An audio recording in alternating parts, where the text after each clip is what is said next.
ఏలూరులో దళిత నాయకులు బహుజన సమాజ్వాదీ పార్టీ ఆధ్వర్యంలో ధర్నాను చేపట్టారు. డిప్యూటీ స్పీకర్ రఘురామకృష్ణరాజు వ్యక్తిగత స్వార్థం కోసం మత విద్వేషాలను రెచ్చగొడుతున్నారని మండిపడ్డారు. పెదపేటలో బాధితులపైనే అక్రమ కేసులు పెట్టి వేధించడం సరికాదన్నారు. అక్రమంగా అరెస్టు చేసిన దళితులను వెంటనే విడుదల చేయాలని డిమాండ్ చేశారు. వెంటనే వారిపై పెట్టిన అక్రమ కేసులను ఎత్తేయాలని కోరారు.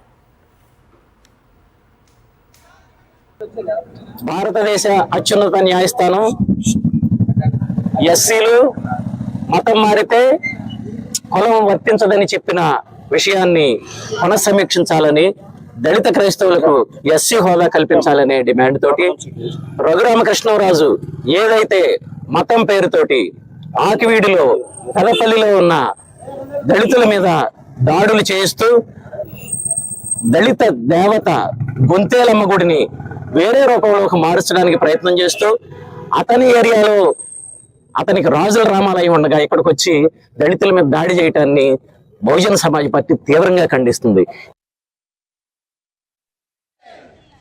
న్యాయం జరగాలి, దళితులకు న్యాయం జరగాలి, ఆకివీడి దళితులకు న్యాయం జరగాలి.